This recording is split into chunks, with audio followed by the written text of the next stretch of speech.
रायगडच्या पेण येथील छत्रपती शिवाजी महाराज मैदानामध्ये मुख्यमंत्री देवेंद्र फडणवीस यांच्या सभेचं आयोजन करण्यात आलं होतं। आगामी जिल्हा परिषद आणि पंचायत समितीच्या निवडणुकीच्या पार्श्वभूमीवरती या सभेचं आयोजन या ठिकाणी करण्यात आलं होतं।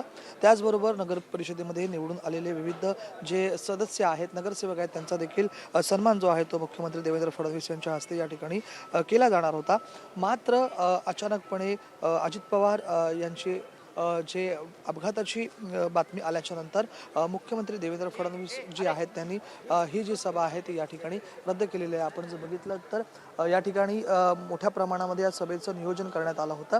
मात्र आता ही जी सभा आहे ती होणार नाही आहे। मुख्यमंत्री देवेंद्र फडणवीस यांनी कोकणामध्ये जवळपास 7 ते 8 सभा त्यांच्या ठरल्या होत्या। मात्र या ठिकाणी आपण जर बघितलं तर अचानकपणे अजित पवार यांची दुःखद बातमी आल्याच्या नंतर या संपूर्ण सभा ज्या आहेत त्या रद्द केल्या आहेत। आपण जर बघितलं तर या स्टेजच्या मागे जो बॅनर लावण्यात आला होता तो बॅनर देखील या ठिकाणी काढण्यात येत आहे।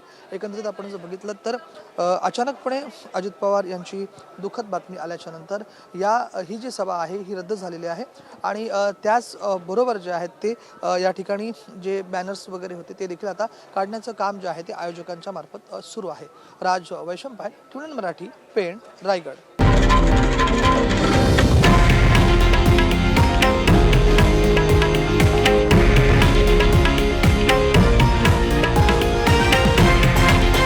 हे आहे देशातील नंबर 1 न्यूज नेटवर्क आणि आपण पाहत आहात TV9 मराठी, एकमेव।